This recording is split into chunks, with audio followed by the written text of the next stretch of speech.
الحمد للہ رب العالمین والصلاة والسلام على سید الانبیاء والمرسلین نبینا محمد وعلى آلہ واصحابہ اجمعین اما بعد اعوذ باللہ السمیع العلیم براءۃ من اللہ ورسولہ إِلَى الَّذِينَ عَاهَدتُّم مِّنَ الْمُشْرِكِينَ، اللہ اور اس کے رسول کی جانب سے ان مشرکوں کی طرف بری الذمہ ہونے کا اعلان ہے جن سے تم نے معاہدہ کیا تھا۔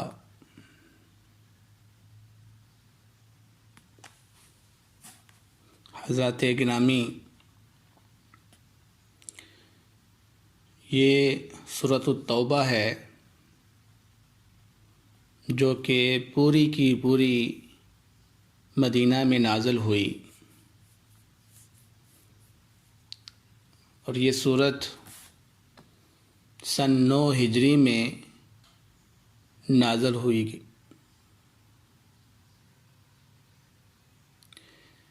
اس سورت کے کئی نام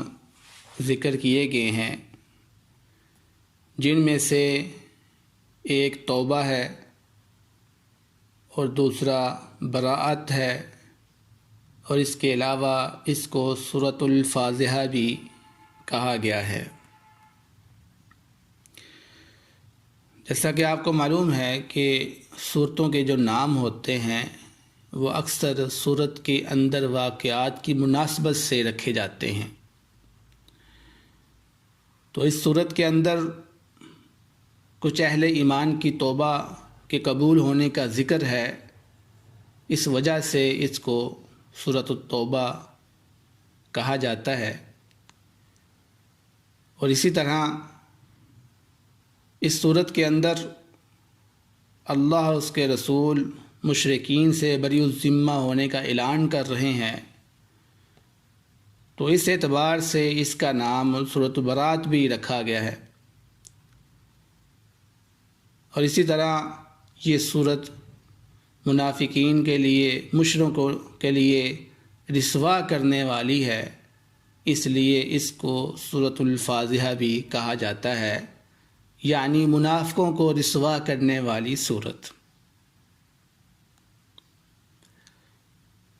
اس سورت کی بہت ہی زیادہ فضیلت ہے، جیسا کہ نبی پاک صلی اللہ علیہ وسلم نے فرمایا، من اخذ السبع الاول من القرآن فهو حبر، کہ جس نے قرآن مجید کی یہ پہلی 7 صورتیں حاصل کر لیں وہ بہت بڑا عالم بن گیا۔ تو یہ سورت توبہ ان 7 لمبی صورتوں میں سے 7ویں صورت ہے کہ جس کے بارے میں نبی پاک صلی اللہ علیہ وسلم نے فرمایا کہ جس شخص نے ان 7 صورتوں کو حاصل کر لیا، یعنی اچھی طرح سمجھ لیا اس کو، گویا وہ بہت بڑا عالم دین بن گیا ہے۔ اسی طرح یہ صورت قرآن مجید کی واحد صورت ہے کہ جس کے شروع میں اللہ رب العزت نے بسم اللہ کا ذکر نہیں کیا۔ اس کی وجہ مفسرین نے بیان کی ہے۔ بعض نے کہا ہے کہ اس کی وجہ یہ ہے کہ اس صورت کے اندر اللہ رب العزت کے غضب کا ذکر ہے، اور بسم اللہ کے اندر اللہ رب العزت کی رحمت کا ذکر ہے، اس لیے اس کے شروع میں بسم اللہ کو نہیں ذکر کیا گیا، کیونکہ رحمت اور غضب کے اکٹھے نہیں ہو سکتے۔ لیکن بعض مفسرین نے اس کا بہت ہی اچھا جواب نقل کیا ہے اور کہا ہے کہ اصل میں یہ جو سورۃ توبہ ہے، اس کے جو مضامین ہیں، اس کا جو عنوان ہے وہ جہاد ہے، تو اس سے پہلی سورت جو کہ سورۃ انفال ہے، اس کا بھی تعلق اسی طرح کے مضامین کے ساتھ ہے۔ تو یہ موضوع کے اعتبار سے ایک جیسی ہیں، اس لیے ان دونوں صورتوں کو ایک ہی شمار کیا گیا ہے۔ تو جب ان دونوں کو ایک ہی شمار کریں گے تو پھر اس میں بسم اللہ پڑھنے کی ضرورت نہیں آئے گی۔ اور ہمارے لیے جو اہم بات ہے، یہ حتمی فیصلہ جو ہونا چاہیے وہ وہی ہونا چاہیے جو رسول اللہ صلی اللہ علیہ وسلم نے کر دیا۔ اب چونکہ رسول اللہ صلی اللہ علیہ وسلم نے اس صورت کے شروع میں بسم اللہ نہیں پڑھی، اور اسی طرح پھر صحابہ اکرام نے بھی آگے اس صورت کے شروع میں بسم اللہ نہیں پڑھی اور نہ ہی آگے اس کو لکھوایا، تو پھر ہمارے اوپر بھی لازم آتا ہے کہ ہم بھی اسی طرح اس کو پڑھیں جس طرح رسول اللہ صلی اللہ علیہ وسلم یا ان کے صحابہ نے پڑھا۔ بہرحال یہ صورت جیسا کہ آپ کو پہلے بیان کیا گیا ہے کہ فتح مکہ کے بعد 9 ہجری میں نازل ہوئی، تو اسی طرح مسلمانوں کے اوپر 9 ہجری میں حج بھی فرض کر دیا گیا تھا۔ سن 9 ہجری میں اللہ رب العزت نے مسلمانوں کے اوپر حج کو فرض کیا تھا، اور اس موقع پر نبی پاک صلی اللہ علیہ وسلم نے صحابہ کو حج کے اوپر بھیجا، اور ان کا امیر جو بنایا گیا تھا وہ حضرت ابوبکر صدیق رضی اللہ تعالیٰ عنہ تھے۔ یعنی آپ صلی اللہ علیہ وسلم نے اس سال خود حج نہیں کیا، بلکہ صحابہ کرام کو حضرت ابوبکر صدیق رضی اللہ تعالیٰ عنہ کی امیری میں حج کرنے کے لیے بھیجا۔ تو جب یہ قافلہ مدینہ سے نکل کر مکہ میں چلا گیا تھا یا جا رہا تھا، تو اس کے بعد اللہ رب العزت نے سورۃ توبہ کی یہ ابتدائی آیات نازل کی۔ اس کا مفہوم آپ کے سامنے بیان کیا گیا ہے کہ براءۃ من اللہ ورسولہ الی الذین عاہدتم من المشرکین۔ تو نبی پاک صلی اللہ علیہ وسلم نے یہ موقع مناسب سمجھا کہ حج کا موقع ہے، اور حج کے موقع پر اس وقت کفار بھی تمام کے تمام حج میں شامل ہوں گے، تو اس موقع پر اگر اللہ رب العزت کا یہ پیغام وہاں پر جا کر سنا دیا جائے تو یہ زیادہ بہتر و مناسب ہے۔ تو نبی پاک صلی اللہ علیہ وسلم نے پھر حضرت علی رضی اللہ تعالیٰ عنہ کو قرآن کی ان آیات کے ساتھ مکہ میں بھیجا کہ وہ مکہ میں جا کر یہ اعلان کر دیں کہ اللہ اور اس کے رسول مشرکوں سے بری الذمہ ہو گئے۔ تو حضرت علی رضی اللہ تعالیٰ عنہ جب یہ پیغام لے کر قافلے کے ساتھ جا کے ملے تو ابوبکر صدیق رضی اللہ تعالیٰ عنہ نے پوچھا کہ آپ امیر بن کر آئے ہیں یا مامور بن کر آئے؟ کیونکہ پیچھے سے جب کسی کو بھیجا جاتا ہے تو کسی اہم مسئلے کے لیے بھیجا جاتا ہے، تو اس لیے آپ نے جب علی رضی اللہ تعالیٰ عنہ کو دیکھا تو ان سے یہ سوال کیا کہ آپ امیر بنا کر بھیجے گئے ہیں یا مامور بنا کر بھیجیں گے؟ تو حضرت علی رضی اللہ تعالیٰ عنہ نے بیان کیا کہ میں مامور بنا کر بھیجا گیا ہوں، اور ابوبکر صدیق رضی اللہ تعالیٰ عنہ کا یہ مقصد تھا کہ اگر امیر بنا کر بھیجے گئے ہیں تو آپ کو امیر کی جگہ پر جو ہے نا وہ بٹھایا جائے اور خود اس جگہ سے اتر کر نیچے آ جائے تاکہ امیر کا احترام کیا جائے۔ بہرحال آپ نے فرمایا کہ میں اللہ کا پیغام لے کر آیا ہوں، اور نبی پاک صلی اللہ علیہ وسلم نے مجھے یہ حکم دیا ہے کہ میں لوگوں میں جا کر اس کا اعلان کروں۔ تو آپ نے پھر 10 ذو الحجہ کو مینا کے دن تمام مسلمانوں کے سامنے، اور اس وقت تمام کفار وہاں پر موجود تھے، آپ نے یہ اعلان کیا کہ اے کفار، اے مشرکین، اللہ اس کے رسول آپ لوگوں سے بری الذمہ ہو گئے ہیں۔ اب یہاں پر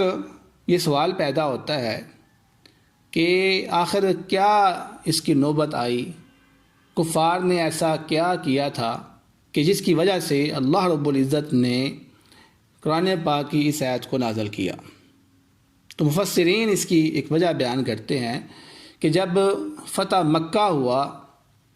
اس کے بعد نبی پاک صلی اللہ علیہ وسلم نے کفار کے ساتھ کچھ معاہدے کیے، اور معاہدے کرنے کے بعد نبی پاک صلی اللہ علیہ وسلم تبوک کی طرف جنگ کرنے کے لیے نکلے۔ تبوک میں کیونکہ رومی رہتے تھے، اور یہ رومی لوگ جو تھے اپنی طاقت کے اعتبار سے، یہ جنگجو ہونے کے اعتبار سے بڑے معروف تھے۔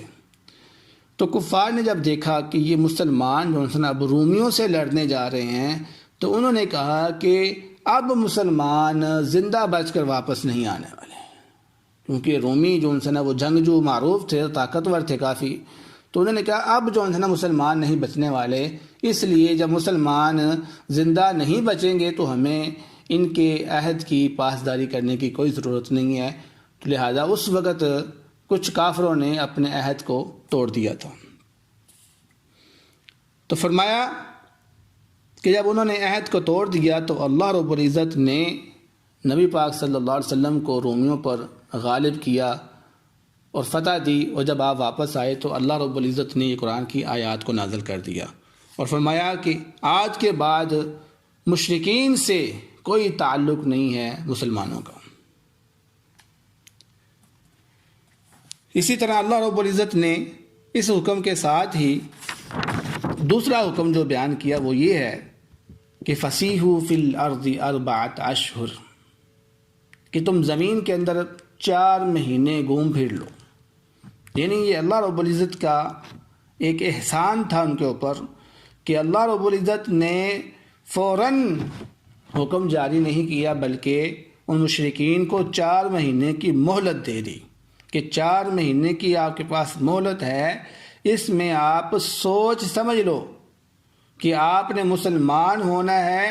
یا پھر آپ نے اس شہر کو چھوڑ کر یہاں سے جانا ہے۔ وَاعْلَمُوا، اور جان لو، أَنَّكُمْ غَيْرُ مُعْجِزِ اللَّهِ، کہ بے شک تم اللہ رب العزت کو عاجز نہیں کر سکتے۔ تو عاجز کرنے سے مراد یہ ہے کہ کہیں کفار یہ نہ سمجھتے ہوں کہ ہم یہاں پر چھپ کے رہ لیں گے۔ فرمایا نہیں، ایسی بات نہیں ہے۔ جب تمہیں کہہ دیا ہے کہ تمہاری مہلت جو ہے وہ 4 مہینے ہیں، تو 4 مہینے کے بعد مکہ کے اندر کوئی مشرک نظر نہیں آنا چاہیے۔ مکہ کے اندر رہنے کی ایک ہی صورت ہے، یا تو مسلمان ہو جاؤ یا پھر اس مکہ کو چھوڑ کے چلے جاؤ۔ تو یہ جو مدت بیان کی گئی تھی 4 مہینے کی، یہ مدت 10 ذو الحجہ سے شروع ہوئی اور یہ ربیع الثانی کی 10 تاریخ کو ختم ہوتی تھی۔ 10 ذو الحجہ کو یہ مدت شروع ہوئی جس دن اعلان کیا گیا تھا، اور 10 ربیع الثانی کو یہ مدت ختم ہوگی۔ اور اس مہلت کا جو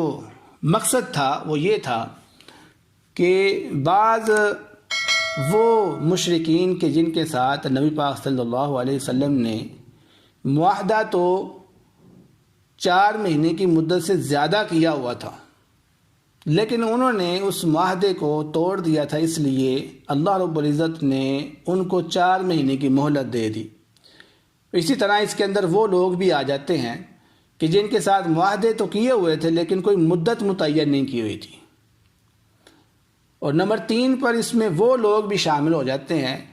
کہ جن کی مدت 4 مہینے سے کم رہ گئی تھی۔ تو یہ ان تینوں قسم کے لوگوں کے لیے اللہ رب العزت نے یہ حکم نازل کیا کہ 4 مہینے کی ان کو مہلت دی جاتی ہے۔ اس 4 مہینے کے بعد کسی کے ساتھ کوئی معاہدہ نہیں ہوگا، اللہ اور اس کے رسول ان سے بری ذمہ ہو جائیں گے۔ تو فرمایا فَأَتِمُّوا إِلَيْهِمْ عَهْدَهُمْ إِلَى مُدَّتِهِمْ، کہ وہ لوگ جنہوں نے اپنا عہد نہیں توڑا ان کے ساتھ اے نبی پاک صلی اللہ علیہ وسلم آپ اپنا عہد پورا کریں۔ تو فرمایا وَأَنَّ اللَّهَ مُخْزِي الْكَافِرِينَ، کافروں کے لیے جو ہے نا وہ اب اللہ رب العزت کافروں کو اب رسوا کرنے والا ہے۔ تو یہاں پر اللہ رب العزت نے مشرکین کو اور کفار کو رسوا کرنے کا جو ہے نا وہ ارادہ کیا ہوا ہے۔ تو دعا ہے اللہ رب العزت سے جو سنا ہے اس پر عمل کرنے کی توفیق عطا فرمائے۔ وما علینا الا البلاغ المبین۔